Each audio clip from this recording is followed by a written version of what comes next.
All aboard your Tech and Games caboose. We have some Battle Royale special today. We get Nvidia showing some higher frame rates in Battle Royales equals better KDR. And then we have the Battlefield 5, the Fire trailer, the Firestorm, and then as well as some Apex nerfs and buffs to guns and classes.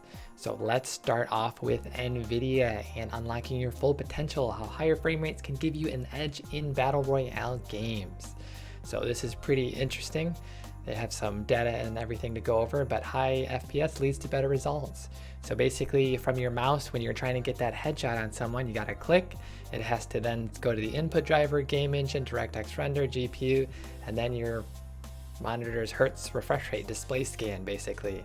So a lot of interaction going on there, and it's pretty seamless, you'd have to say, in games. So basically we start off with actual latency and millisecond response.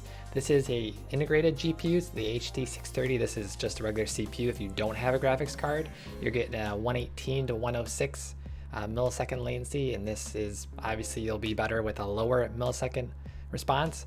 So they showed the GTX 750 Ti, which is a very low-end card now, probably $100 range, and that has a 41 millisecond response versus the RTX 2080, which has a 20 millisecond. So get that slight split second better edge over everybody else from upgrading to higher end graphics cards.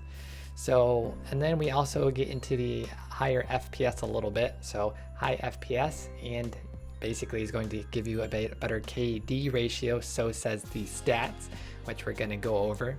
So this first, we're actually just looking at better graphics cards. So we're looking at from the GTX 600 series. So not too many people are probably using these lately, but this is the baseline. So once you jump up to the 700 series graphics cards, this is a whole range of graphics cards, you'll be about 9% increase in KD ratio, so your kill death. And then once you jump up to 900 series, you have a 29% better KD, and then 37 and 53 all the way to the RTX 20 series cards, so probably 2060 all the way to 2080 Ti. So pretty interesting to see a better graphics card. It can increase your stat-wise is showing that players with these cards have a better KD ratio. And then what that could technically mean is people with higher end graphics cards might play more, or better players tend to buy better hardware. So here is another graph of actual hours played. So for the GTX 2080 Ti, if you only play 2, 3, 5 hours per week, it still shows a slight edge over people who have the lower end cards. So another cool statistic that we can see for hours played, so 40 hours per week. The higher end cards are still doing better. It would have been nice to see the RTX cards and some other cards in some extra charts to get better idea of this. But basically, higher end cards, higher FPS. Some of those players, this doesn't really take into account what actual monitors each individual person is using and what other things they're doing with it, but it's a general overall idea of this. So a 144 hertz is the new 60. So what this is getting into is the hertz of people's monitors. So we get to see 60 hertz and 144 hertz, and then all the way to 240 hertz. And what this looks like is we have an actual video from wasd.ro. So this is the grappler it looks like in Fortnite, and you can see at 60 hertz it goes boop, boop, boop, boop, boop, boop, and then 120 hertz, boop, boop, boop, boop, boop, boop, boop, boop, boop, boop, and then 144, boop, boop, boop, boop, boop, boop, boop. I'm trying to do little tones there, but anyways, higher hertz means it can your monitor, you can see better and everything looks smoother, and you'll react just that slight little bit faster potentially. And 60 hertz, there's a little bit of a jump, so if you're trying to get that headshot and you're looking at the scanned after image maybe, then you could have a little bit lower KD ratio. So back to this little increased KD ratio stats. So at 60 hertz, this is the baseline. So at 144 hertz, you're 44% better, higher KD with a 1050 or Ti series. And then we're jumping up to the 2060. We get to see a 10% improvement over 1050, and then a 49% improvement for 144 hertz versus the previous, obviously. And then this goes up from here it shows actual graphics cards improvement again for 0, 10%, 13, 15, 17. And then we see a little bit, not too much once you actually start using 144 hertz monitors. You see that 44% all the way to 51. And then to actually drive past 144 hertz, you will start needing the higher end graphics cards to actually see benefits. So we start to see 240 hertz be a little bit of a bigger jumps at 19% and 34%. So pretty interesting on increase in KD ratio for different hertz monitors on a different graphics card series.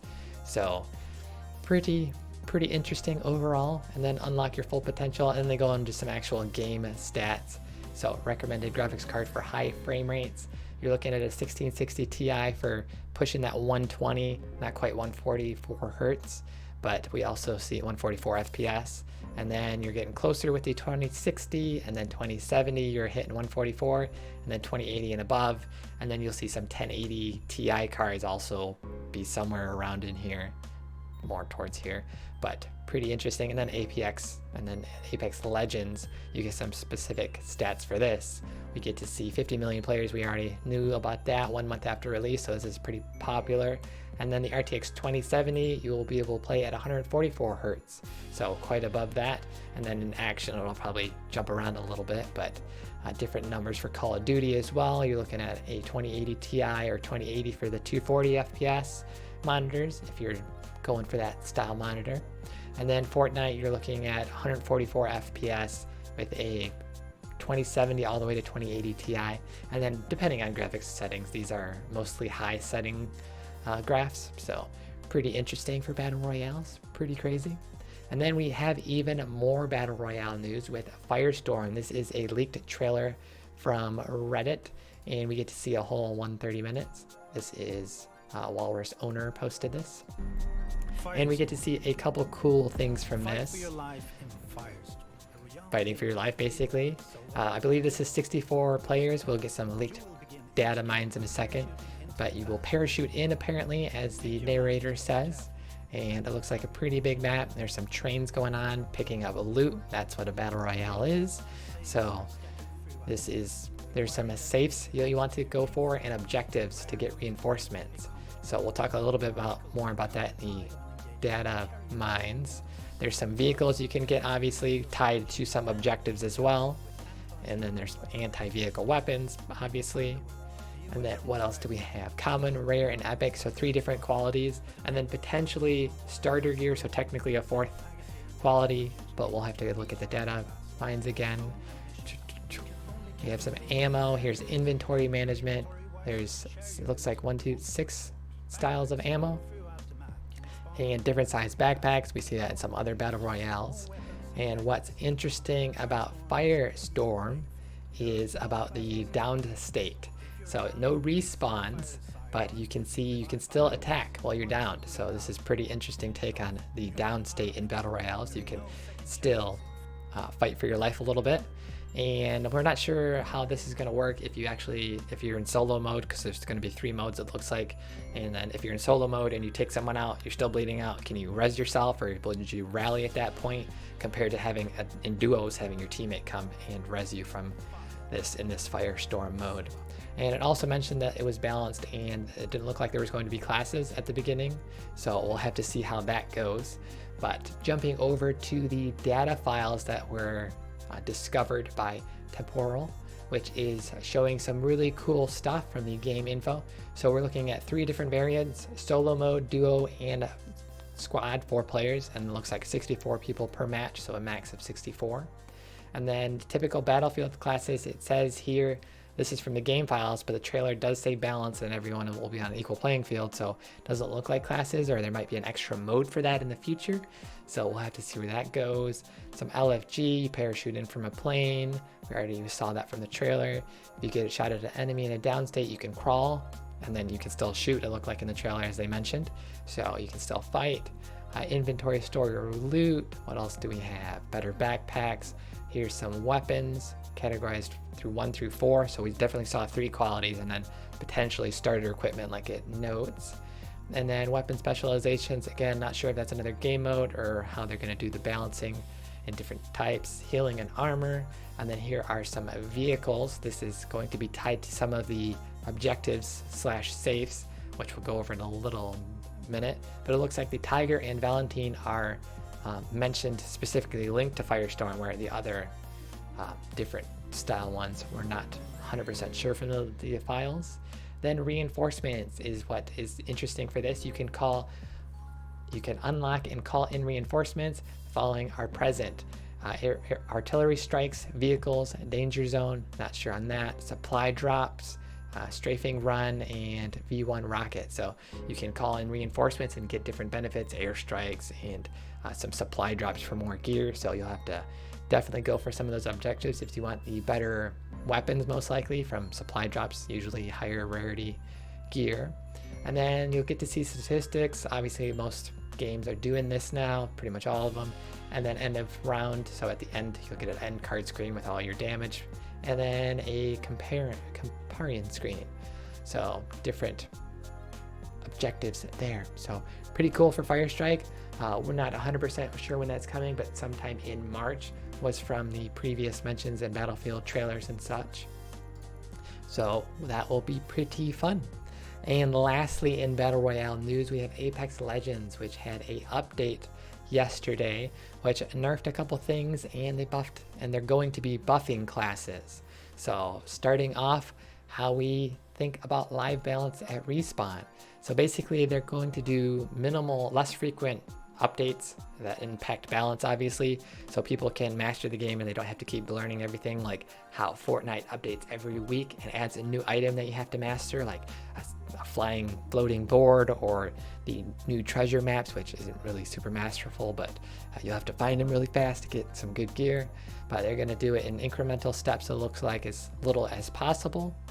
So basically we get to see the first weapon balance, which was already implemented yesterday. So the Skull Piercer Wingman has been nerfed in a couple different ways. So the rate of fire has been reduced from 3.1 to 2.6, so you'll be shooting slower, and in between you'll be a little bit more vulnerable. And the Skull Piercer headshot damage multiplier was reduced from 2.5 to 2.25, so a small nerf there. And then the increased base hip fire spread. So when you're not aimed on your sight or anything, and you're trying to target someone and you're just firing really quick, the spread will be a little bit further out, so that's a slight nerf. And then the decreased rate at which hip fire spread decays, so when it shrinks back down to a normal hip fire, after every fire will get a little bit bigger, it will also be decreased. So again, another side nerf for that. And then there's another nerf we'll talk about in a second, but Peacekeeper also gets nerfed. So the shotgun and bolt rechamber rate, the attachment has been reduced for the Peacekeeper only. So there's 3 different qualities of this attachment that you can get, and it was previously 10 all the way to 25, and now it's been nerfed from 10 to 7.5, which is 2.5%, and then 16%, which is a 9% nerf at max level. So again, a little bit slower rate of fire. And then the final nerf is Wingman and Peacekeeper. Availability has been reduced in all zone tiers. So you will see less of these weapons overall. Even if you still think they're overpowered, then this is a final in the ground nerf. We'll see how many people like to pick these up. But basically, they're also increasing energy weapons and ammo in all zone tiers. So you'll see a lot more energy weapons versus these 2 previous models. And one little mention about the P2020 and the Mozambique buffs. So they are not doing any changes for this because apparently the Beak memes are too funny, but for real, they are basically liking the power curve of weapons. So they like some lower tier weapons that you'll be getting at the beginning, or more spread out or whatever, however they're doing that. But then you'll be able to get higher tier weapons and be like being able to get better weapons. And that is part of what they want you to search for, the more rare weapons. So there is that. And then there's some additional patch notes, some fixes, as well as they're addressing character balance and hitboxes for the larger characters. So obviously larger characters can get hit a lot easier from further away and just in general. So that's a pretty hard thing to balance when you do larger characters. But basically they found through stats that they were losing when you pick these characters, you would lose more, and I believe even kill death ratio might be worse off, but basically they weren't winning as much when you pick those characters, the larger characters like Pathfinder and the others. And basically they're doing a couple things. They're going to in the first patch, in the first season 1, which is potentially March 12th or sometime in March, they're going to reduce the hitbox size of the Caustic, Pathfinder, and the other characters. So basically we're better sizing hitboxes to character gear models, and then since the adjustments have major impacts, they're again waiting, they're not putting this in with the weapon nerfs that they just did. So basically you're gonna have to wait a couple days for this, as well as there's some other changes to this. So they might do other things like actually add damage reduction, but they're not going to start off with that. They're just going to do straight hitbox changes. And then they also could add more powerful abilities. They could up their abilities and passives potentially. And then with the season 1, there's actually some notes that other things we're getting. So the caustic is getting a buff on reduced trap time, so 5-second reduced time from 30 to 25, the increased radius and proximity by 10%, and then they removed the 1-second delay between the smoke dealing damage to players. And then Pathfinder gets slight increase. They can see more beacons now. There's 2 more beacons that you can now check for the next zone, so a small little change. Lifeline gets a nerf to their care package, which previously could get level 4 armor and helmets, but no longer can. Wraith gets a slight nerf with your Into the Void cooldown increased by 5 seconds, 20 to 25. Bangalore gets a double time nerf, reduced speed bonus from 40 down to 30, so a 10% nerf there. And that is your Apex nerfs and buffs and hitboxes coming for season 1. So we'll see how that goes for people using the larger characters and if they pick it back up a little bit. And that is your Battle Royale news for today. No tech news, there's too much Battle Royale stuff going on. And we have Lulu saying headshot, so you apparently are going to upgrade your monitor hopefully. And then over 9,000 hertz. Yeah, not quite many monitors do that yet. And with that, we will have another episode tomorrow at 1 p.m. Pacific with some more tech in-game news. With that, we will be signing out. Pew, pew, pew, pew, pew, pew, pew, pew, pew.